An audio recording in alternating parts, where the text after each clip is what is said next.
Chers amis, pasteurs, serviteurs de Dieu, anciens des églises, prédicateurs, bienvenue à notre programme.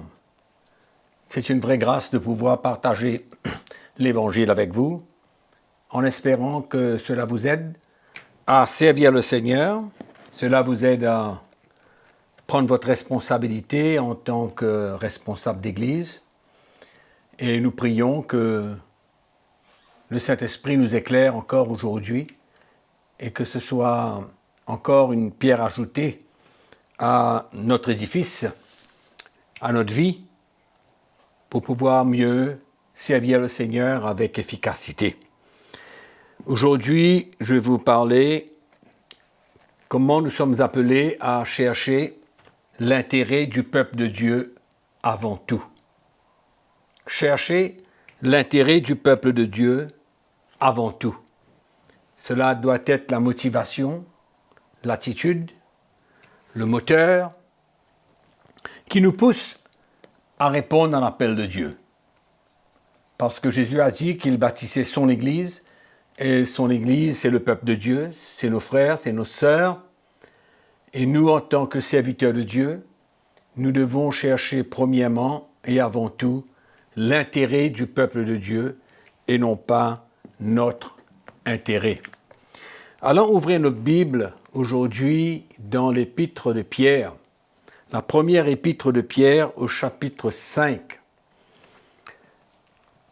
Pierre fait une exhortation aux anciens de l'Église, c'est-à-dire tous serviteurs de Dieu.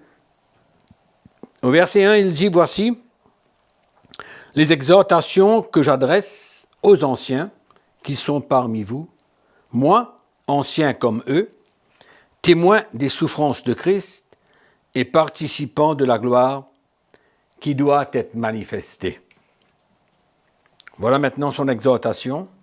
« Paissez le troupeau de Dieu qui est sous votre garde, non par contrainte, mais volontairement, selon Dieu, non pour un gain sordide, mais avec dévouement, non comme dominant sur eux, qui vous sont échus en partage, mais en étant les modèles du troupeau.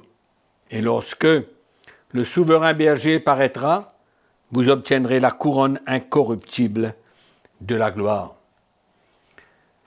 Ces quelques versets nous montrent clairement comment nous sommes appelés à répondre à l'appel de Dieu. Quand Dieu nous appelle pour paître le troupeau de Dieu, nous avons besoin de le faire volontairement, comme l'apôtre Pierre dit, de tout notre cœur. Et ne pas voir notre intérêt, mais de chercher l'intérêt de nos frères et de nos sœurs, le peuple de Dieu. Et il va dire, non pour un gain sordide. En d'autres mots, nous n'avons rien à gagner dans le service de Dieu. Nous avons tout à perdre, notre vie,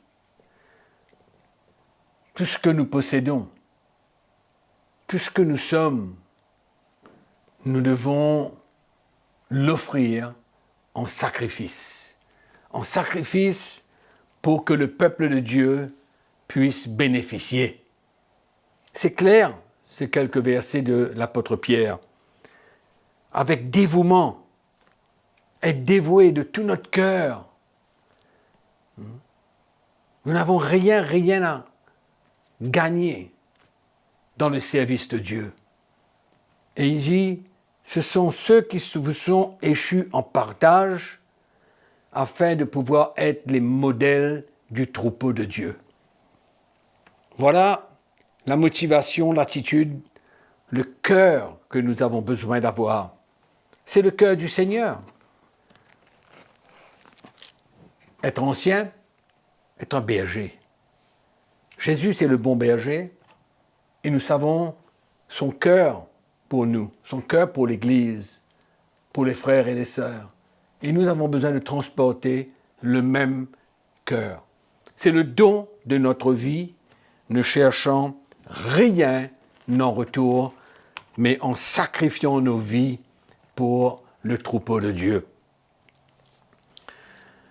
La première chose qu'un pasteur, qu'un serviteur de Dieu recherche pour les chrétiens, c'est qu'ils grandissent.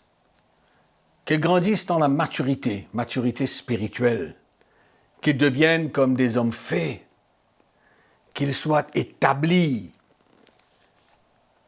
affermis dans le Seigneur, qu'ils soient des hommes et des femmes de l'esprit, qu'ils grandissent dans la connaissance de Jésus.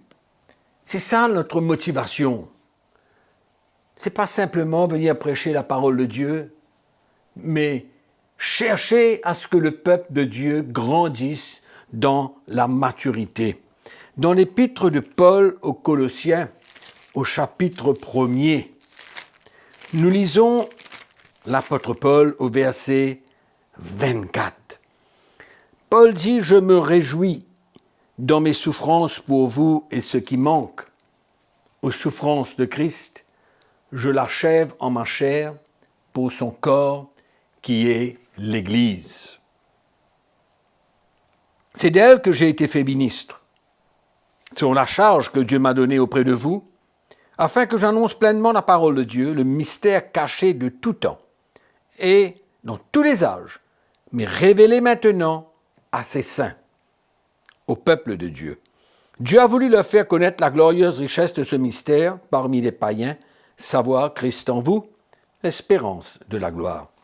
C'est lui que nous annonçons, exhortons tout homme, instruisant tout homme, en toute sagesse. Pourquoi ? Afin de présenter à Dieu tout homme devenu parfait en Christ. C'est à quoi je travaille en combattant avec sa force qui agit puissamment en moi. Paul était prêt à souffrir pour l'intérêt du peuple de Dieu. C'était ça sa motivation. Rien ne l'arrêtait.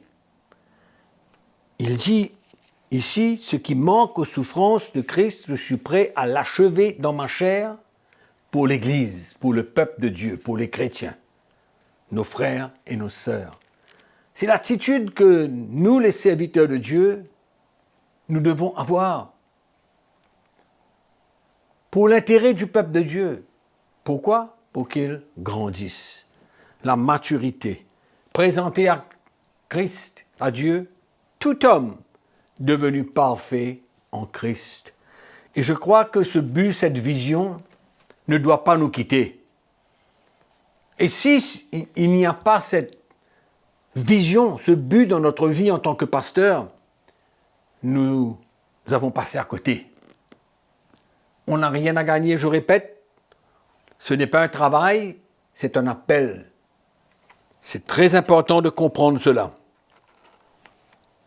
On ne sert pas le Seigneur pour nous-mêmes, mais on sert le Seigneur pour le peuple de Dieu. On ne sert pas le Seigneur pour un salaire.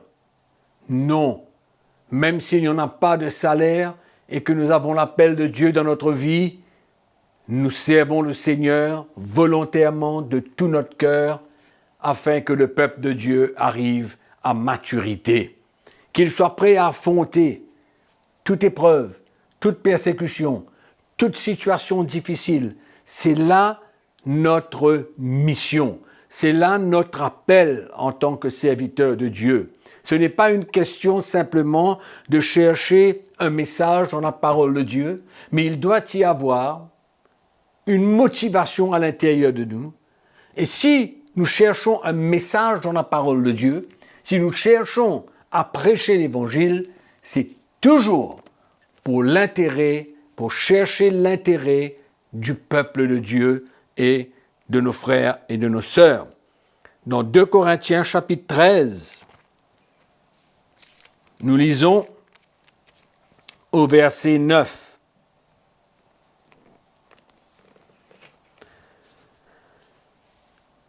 Nous nous réjouissons lorsque nous sommes faibles, tandis que vous êtes forts. Et ce que nous demandons dans nos prières, c'est votre perfectionnement. Nous nous réjouissons lorsque nous sommes faibles et que vous êtes forts. Qu'est-ce que Paul est en train de dire? Que ceux qui travaillaient avec lui avaient compris que même si ils étaient faibles, ils demeuraient dans une faiblesse quelconque, mais que le peuple de Dieu soit fort, que le peuple de Dieu soit bien affermi. Même si Paul et son équipe traversaient par des moments difficiles, et qu'ils avaient accepté, c'était ça leur faiblesse, qu'ils avaient accepté de souffrir pour Christ. Ils ont la même attitude que Jésus avait lorsqu'il est allé à la croix. Cette faiblesse, pour que le peuple de Dieu soit fort, afin qu'il parvienne à la perfection. Encore une fois, nous voyons, nous demandons dans nos prières, ce que nous demandons, c'est votre perfectionnement, maturité, croissance spirituelle, des hommes de l'esprit, parvenir à l'état d'homme fait. C'était ça, la motivation de Paul et de toute son équipe. La semaine dernière, nous avons parlé de cette équipe apostolique. Et tous ces hommes et tous ceux qui formaient partie de cette équipe ne cherchaient pas leur propre intérêt. Ils étaient prêts à offrir leur vie en sacrifice pour l'intérêt du peuple de Dieu, afin qu'ils grandissent dans les voies du Seigneur. Nous lisons dans Philippiens chapitre 4, verset 17. Nous lisons un verset après que Paul ait reçu une offrande de l'Église des Philippiens. Au verset 17, il dit « Ce n'est pas que je recherche des dons, mais je recherche le fruit qui abonde pour votre compte. » Le fruit qui abonde pour votre compte. Paul ne parle pas d'argent. Oui, dans la première partie de ce texte, oui, ce n'est pas que je recherche des dons par rapport à l'offrande qu'il avait reçue, mais qu'est-ce que Paul recherchait? Il dit « Mais je recherche le fruit qui abonde pour votre compte. » Quel est le fruit? Des fruits spirituels. Des fruits spirituels. La croissance spirituelle. La maturité dans l'esprit. C'était ça que Paul recherchait. Quel exemple? Quel exemple que l'apôtre Paul nous donne? Quelle exhortation que l'apôtre Pierre nous donne quand nous avons lu ce texte dans le chapitre 5 de sa première épître? C'est absolument extraordinaire. Dans Philippiens chapitre 1er au verset 22, l'apôtre Paul vient dire « Mais s'il est utile pour mon œuvre que je vive dans la chair, je ne saurais dire ce que je dois préférer. Je suis pressé des deux côtés. J'ai le désir de m'en aller et d'être avec Christ. Ce qui est de beaucoup est le meilleur. Mais à cause de vous, il est plus nécessaire que je demeure dans la chair. Et je suis persuadé, je sais, que je demeurerai et que je resterai avec vous tous pour votre avancement et pour votre joie dans la foi, afin que par mon retour auprès de vous, vous ayez en moi un abondant sujet de vous glorifier en Jésus-Christ. » Encore une fois, nous voyons la motivation, l'attitude de l'apôtre Paul qui, pour lui, aller vers le Seigneur était bien meilleur. Mais il cherchait l'intérêt du royaume de Dieu. Il préférait être avec Christ, mais il dit, à cause de vous, il est plus nécessaire que je demeure dans la chair. À cause de vous. Afin qu'à travers son ministère, son appel, ce qu'il avait à communiquer, il était prêt à, dans un sens, retarder son départ. Être avec le peuple de Dieu pour chercher l'intérêt du peuple de Dieu. Quel exemple extraordinaire pour nous, les serviteurs de Dieu. On ne sert pas le Seigneur pour l'argent. On ne sert pas le Seigneur pour recevoir quoi que ce soit d'autre. L'appel de Dieu, c'est le don de sa vie. Philippiens chapitre 2, verset 14. Paul dit, « Faites, toutes choses sont mieux mûres, ni hésitation, afin que vous soyez irréprochables et purs, Des enfants de Dieu irréprochables au milieu d'une génération perverse et corrompue parmi laquelle vous brillez comme des flambeaux dans le monde, portant la parole de vie. Et je pourrai me glorifier au jour de Christ de n'avoir pas couru en vain, ni travaillé en vain. Et même si je sers de libation pour le sacrifice et pour le service de votre foi, je m'en réjouis et je me réjouis avec vous tous. Amen. Donc il était prêt à offrir sa vie pour le peuple de Dieu. Est-ce qu'on retrouve dans l'Église aujourd'hui beaucoup de ces serviteurs de Dieu qui ont cette même attitude de vouloir chercher l'intérêt du royaume de Dieu, l'intérêt du peuple de Dieu? Laissez-moi vous donner un petit coup mon témoignage. Qu'est-ce qui m'a poussé à chercher le Seigneur après 10 ou presque 10 ans de ministère? Qu'est-ce qui m'a poussé à ralentir, à me retirer pour entendre de la part de Dieu après environ 10 ans de ministère? Après 10 ans de ministère, on devrait pouvoir dire j'ai suffisamment d'expérience pour pouvoir continuer et faire mieux. Mais il y avait beaucoup de motivations égoïstes. Quand on commence à servir le Seigneur, souvent on ne cherche pas totalement l'intérêt du peuple, mais on cherche un petit peu à avoir une renommée. On est égoïste, on est beaucoup plus concentré sur le ministère, sur l'appel de Dieu, que chercher l'intérêt du peuple de Dieu. Et alors, ce qui s'est passé, je voyais que les chrétiens ne grandissaient pas, les mariages étaient en détresse, un peu comme le mien, et les chrétiens marchaient dans la chair, il y avait des combats, des bagarres, les jeunes n'étaient pas vraiment attachés au Seigneur, attirés vers le monde, mais quand même, dans mon cœur, mon désir était que les chrétiens soient bien. Et c'est dans cette motivation, cette attitude que j'ai cherché le Seigneur. Et je rends grâce au Seigneur aujourd'hui qu'après avoir passé ce temps avec lui, il y a tellement de choses qui sont passées dans ma vie. J'ai compris beaucoup de choses concernant ma propre vie à moi, comment le Seigneur avait besoin de me former, de me briser, de me changer et de me mettre à sa disposition.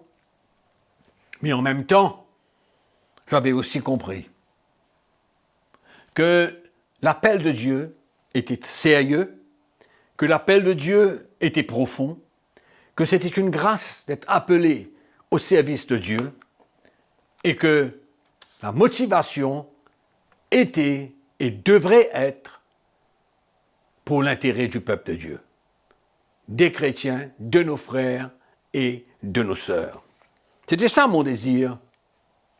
Et de plus en plus, c'est quelque chose qui gagne de l'importance dans notre vie.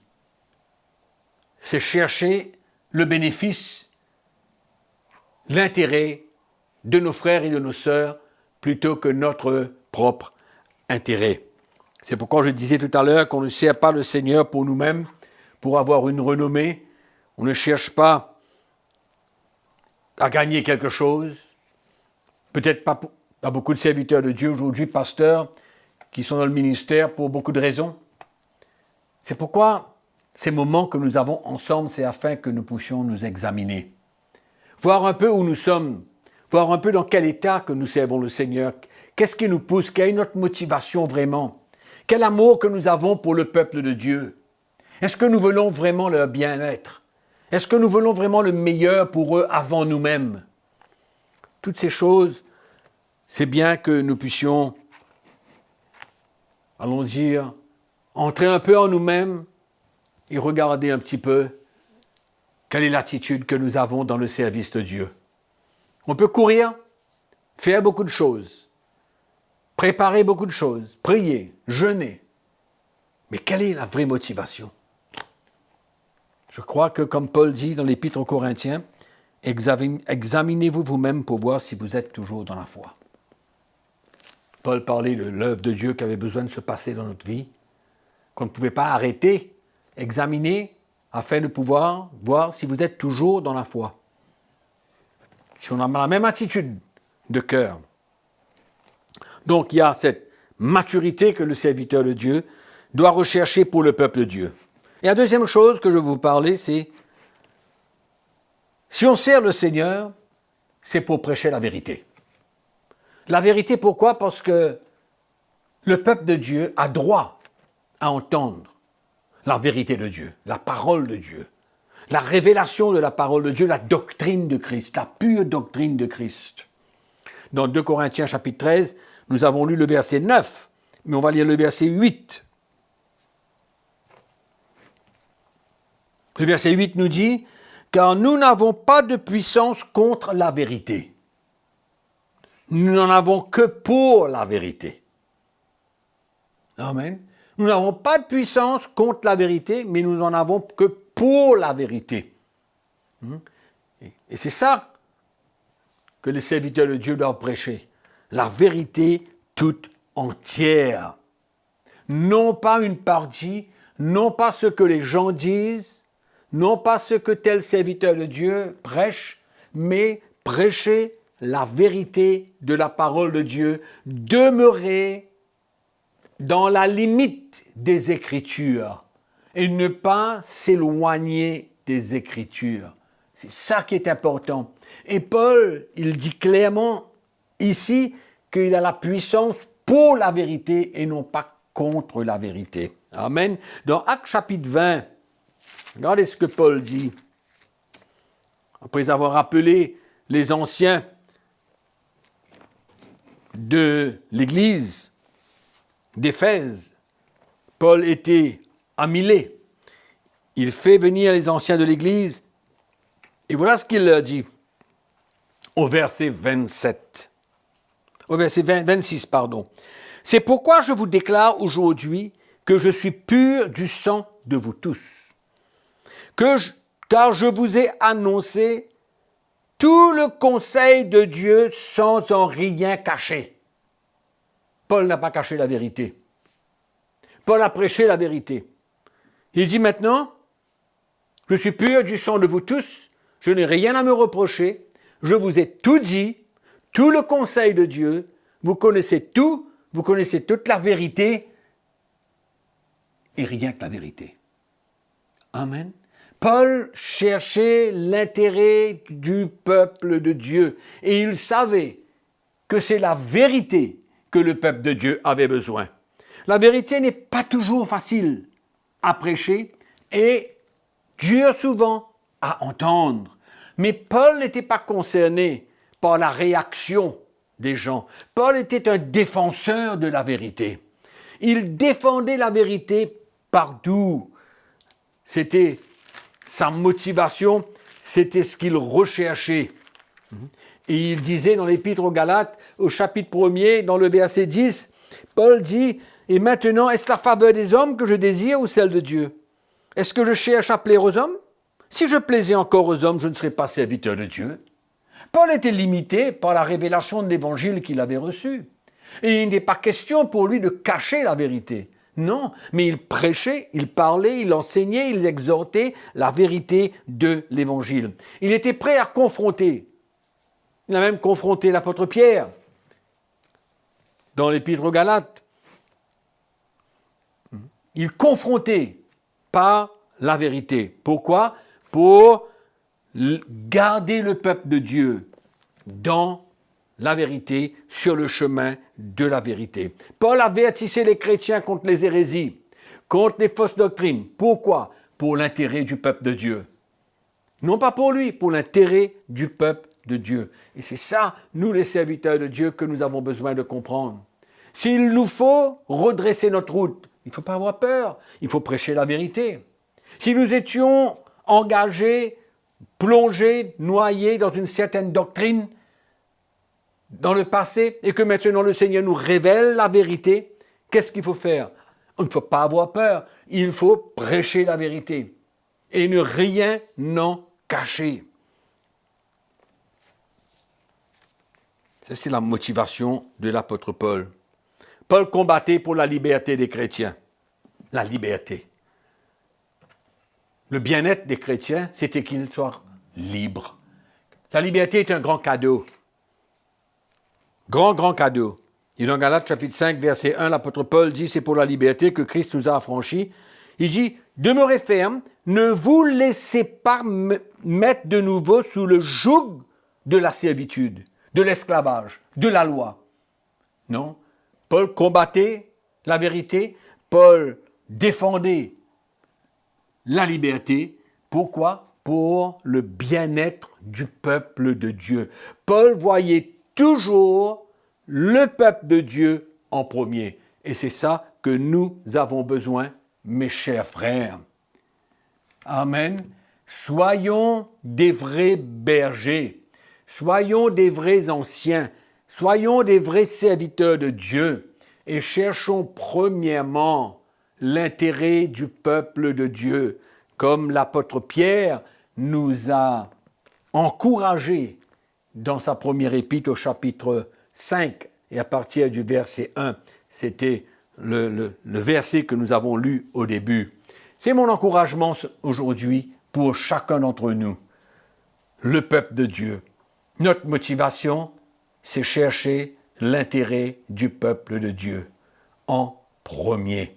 Et si nous le faisons, mes frères et sœurs, nous avons l'assurance que nous travaillerons avec efficacité et que nous sommes prêts à tout perdre, mais que le peuple de Dieu puisse grandir dans la connaissance de Jésus-Christ et qu'il puisse être affermi, établi, grandir dans la maturité. Voilà pour aujourd'hui, mes chers amis, et je prie que vous avez été encouragés et que vous soyez poussés par l'Esprit de Dieu à demeurer dans la vérité, à prêcher la liberté au peuple de Dieu et à être concernés par leur état spirituel avant tout. Que le Seigneur vous bénisse, soyez encouragés et n'oubliez pas que nous nous reverrons la semaine prochaine, mais entre-temps, que la grâce du Seigneur vous accompagne et que vous soyez zélés pour pouvoir prêcher l'Évangile au peuple de Dieu. Amen.